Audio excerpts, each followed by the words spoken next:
How did you feel about your Sammy interview? Where did it go well? Where did you maybe feel like you wanted a little more depth?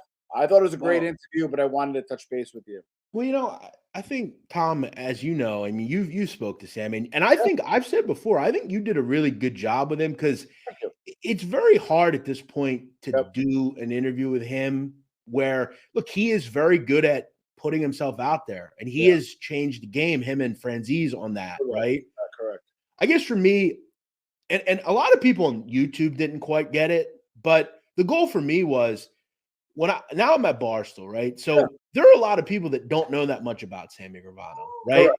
And the Correct. interview more or less for Oh, me was especially the bar store. Like, real quick, I was thinking about that because real quick, my interview scope for those that are watching, Jeff knows this.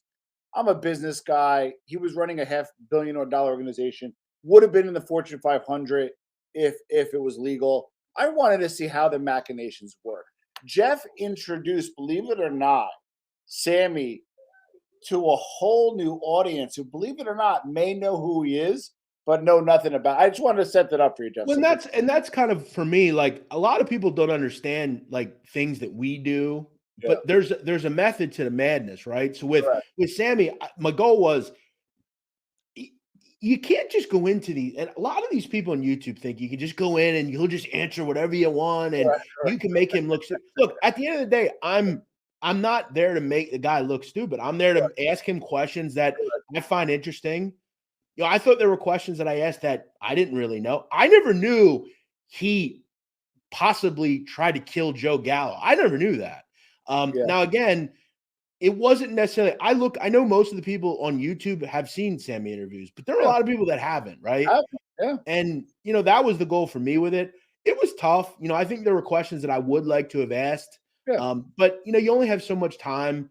You only have so much you can go into, and correct. you know, I did what I could. I did my best with Yeah, it. but Jeff, he gave you, I know kind of like the background. He gave you a lot more time than normal. He answered his questions a little more openly with you than other people. He had a great rapport. Listen, guy, like I would see the comments. First of all, and again, I'm gonna not that you need me to stick up for you, but as a podcaster, right? Jeff and I are not these hardcore journalists. Like, I got you, right? We're podcasters, which is a little different. We're trying to get their story out, right? So if Jeff said he hated, not that you did, but let's say Jeff hated him a year before the interview But every Tom, here, day. let me say something. Let Yeah, me say something. go ahead. My personal opinion of Yeah, any of these people is not relevant. Okay, that's I what I don't was like trying or to get at. dislike Correct, Sammy. correct, I correct, don't like or dislike him, but the truth of correct. the matter is he is an incredibly important part of mafia Yep, history. yep, Okay. And whether I like him or not, yep, I don't need to go into an interview and say, oh, he's this, he's that. correct, People have their opinion of him already, and that's up correct, to them. My correct. job is not to carry the water for him. My job is to tell his story. Yep, And I think we did that. And as far as personal opinions, there are some people that I like like Sammy. Sammy. I told his people, I thought he was very likable. Like I Yep, thought he would be kind of, he's older. I thought he'd be a little more standoffish. He yeah, was really likable. yeah, I've talked about openly. Frank Fiordolino is one of the nicest people I've ever talked to. yeah. Frank's good. Right? Some of these people are likable, and I Yeah, can crazy. understand why people have Yeah, like. In fact, I don't know if I've ever met any of these people that I didn't like. But yeah, it's not about my favoritism or whether I correct, like them or not. It's just correct. about telling the story. And Well, and also, and to be fully candid, like, you were on a much bigger platform. People got to understand, like, for the Barstool guy, wow, that's Sammy the Bull. I knew, John Gotti or whatever he is. Hey, Jesse, Happy New Year to you. Happy that and you're that's here. the thing. It's about finding audiences that maybe don't know them, trying to tell some story, maybe some new things as well, and really just kind of adding it to the catalog of people that I've spoke Now, to. let me ask you this, because this is crazy given the length of the interview. I think it was a 2.5 long interview, whatever it was, right? So it was a long form interview. As crazy as this sounds, here's my feedback, and this is positive. It was a long form interview, a Joe Rogan type interview. I left even somewhat dissatisfied because I wanted more, and that's crazy for a 2.5 hour interview. There Normally, were multiple questions that I wanted, like there were certain things I knew he was not going to get into, and I tried, I asked, yeah, and again, I think if you know Sammy Gravano, there are things that I don't have to say right now that he has not talked about that I wanted to ask him about. That's correct. But I also related it to, like, you spoke to him. I spoke to John Gleason, right? Yeah. And I thought the most important question that I wanted to ask him, he answered pretty succinctly, was, why do you do deals with people like this? Yeah. Right. Well, how can you justify that and say, we're going to allow these people on the street? And he gave me a good answer. And I wanted to kind of build off of just kind of trying to get some questions in that I knew he'd maybe get into, or maybe he would, answer. But there were things that I just knew he wasn't going to answer. And I'm not, so what am I going to ask him? Oh, I'm not going to talk about that. Well, then I wasted my time. Let me ask you this. One of the areas of controversy. So I interviewed Sammy first. I think it was in January, and then I interviewed Gleason. I got Gleason after you were on his first round. Congratulations on that. I got him afterwards.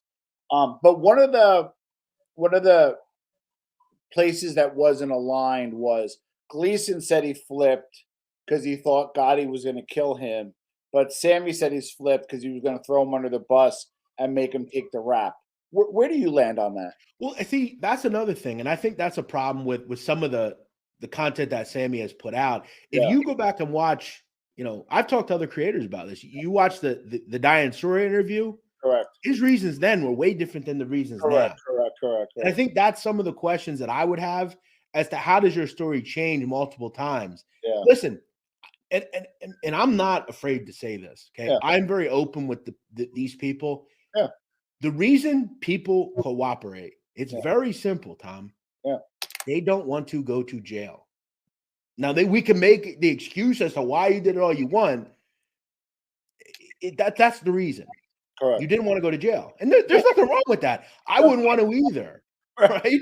But just admit to it. There's people that, did the same things you did and didn't cooperate. I just feel like, to me, if you're going to get into that world, you're going to get dirty and you got to pay with your life. And that's how it goes. And I would have liked to have asked him stuff like that. There are some other controversial things, which, well, the other thing is you were openly critical on this show, because it's funny. We did, I have George, who's in the audience.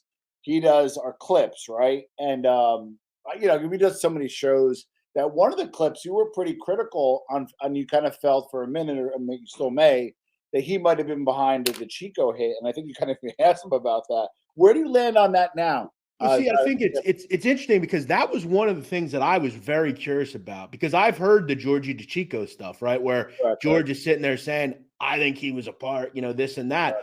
But I slowly realized how truly deep the friendship was between those two. Correct. I mean, Sammy Gravano looked at him as almost as a brother, right? Brother, mentor, yeah. And then he talked, and we kind of already knew this, but we look at kind of the level of gangster that DeChico was, the one that was talking on Fox 5. And he's this low-level guy. Let's just be honest, he's a water carrier.